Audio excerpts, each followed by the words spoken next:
জমা জলে যন্ত্রণা তো আপনাদের দেখালাম, আর এবার দেখাবো রাস্তার যন্ত্রণা। কারণ জমা জলে যন্ত্রণা কাটতেই বেরিয়ে পড়লো ভাঙা রাস্তার হাড়গোড়, মানে কঙ্কাল সার অবস্থা। আরামবাগের কালীপুরে বেহাল রাস্তায় যেবার পথ চলতি মানুষ।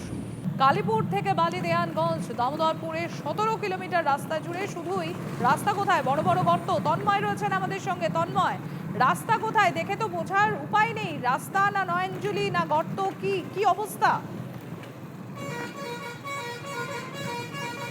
একদমই, দেখো আরামবাগের কালীপুর থেকে দামোদরপুর বালিদেয়ানগঞ্জ এই রাস্তা একদম দীর্ঘদিন ধরেই বেহাল রাস্তা। আমি রাস্তার ছবি দেখাতে বলবো। পিচ অবশিষ্ট নেই রাস্তায়, সমস্ত পিচটাই উঠে গিয়েছে। দীর্ঘ 8-9 বছর ধরে রাস্তার হাল এমনই অবস্থা। এলাকার মানুষজন ক্ষুব্ধ, বারবার প্রশাসনের কাছে আবেদন করেও এই রাস্তার কিন্তু হাল ফেরেনি। এলাকার মানুষজন যেটা জানাচ্ছে যে যখন রাস্তা খারাপ হয় তখন কেবলমাত্র ইট বিছিয়ে দেওয়া হতো, কিন্তু যখন ভোট আসে তখন কিন্তু এই রাস্তা মেরামত হবে, আবার রাস্তা নতুন তৈরি হবে, এমন কিছু প্রতিশ্রুতি দেওয়া হয়, কিন্তু সেই রাস্তার হাল তিমিরেই। আর এই রাস্তার উপরই আছে আরামবাগের নেতাজি মহাবিদ্যালয় এবং বেশ কয়েকটি হাই স্কুল এবং প্রাথমিক বিদ্যালয়। কিন্তু এই রাস্তার হাল এতটাই খারাপ, মানুষজন ক্ষুব্ধ। এই রাস্তায় বাস চলাচল করে। কয়েকদিন আগেই কিন্তু বাস মালিক সংগঠন এই রাস্তায় বাস চালাবে না ধর্মঘটের ডাক দিয়েছিল, কিন্তু প্রশাসনিক লোকজন এই মেরামতের আশ্বাস দিয়ে সেই ধর্মঘট প্রত্যাহার করে নেয় বাস মালিকরা। কিন্তু এই রাস্তার হাল ফিরবে কবে, সেই প্রশ্ন তুলেছে এলাকার মানুষজন। এই রাস্তা দিয়ে যে বাসগুলি চলে, বাসগুলি হেলতে দুলতে যায়, বাস এমনকি বর্ষার সময় এই রাস্তা জলমগ্ন ছিল। যেই জল নেমে গিয়েছে রাস্তার কঙ্কাল সার এলাকা অবস্থা দেখা যাচ্ছে।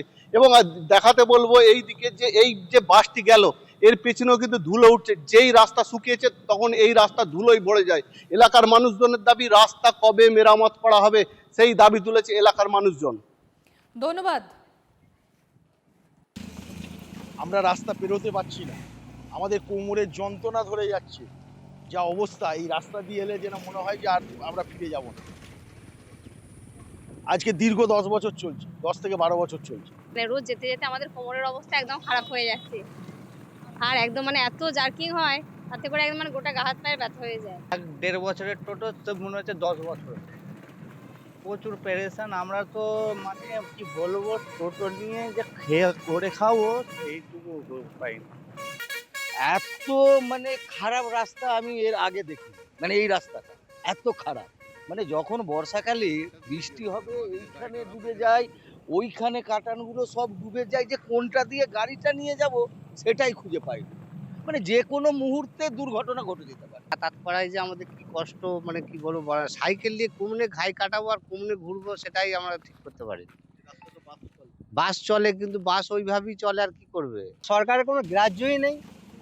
মানে কেউ বলছে মিউনিসিপ্যালিটির এলাকা, কেউ বলছে পৌরসভার এলাকা। হ্যাঁ, তখন তো বললো যে রাস্তা হয়ে যাবে, তার আগেও স্যাংশন বললো স্যাংশন হয়ে গেছে, রাস্তা কাজ হবে। হ্যাঁ, তো কোনো